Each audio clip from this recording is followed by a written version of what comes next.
না ভোট জয়যুক্ত হয় তাহলে সংবিধানে বিসমিল্লাহ এবং আল্লাহর নাম জয়যুক্ত হবে। খেজুর গাছ শুধু খেজুর গাছই নয়, এটা ধানের শীষের বিকল্প।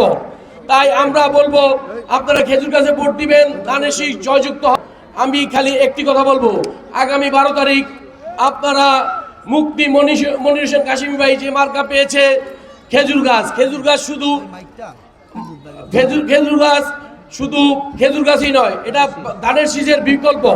তাই আমরা বলবো আপনারা খেজুর গাছে ভোট দিবেন, ধানের শীষ জয়যুক্ত হবে।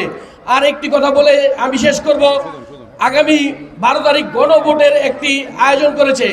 আমরা এই গণভোটটার দিকে আমরা সবাই লক্ষ্য করব যে যদি আমরা না ভোট জয়যুক্ত হয় তাহলে সংবিধানে বিসমিল্লাহ এবং আল্লাহর নাম জয়যুক্ত হবে। যদি হা ভোট জয়যুক্ত হয় তাহলে সংবিধানে এই বিসমিল্লাহ এবং আল্লাহর নামে শুরু করলাম এটা পরাজিত হবে। তাহলে যারা আমাদের ফতুল্লাহ 4 আসনের ভোটার তারা সবাই লক্ষ্য করে শুনবেন যে আমরা সবাই না ভোটে ভোট দিব ইনশাল্লাহ।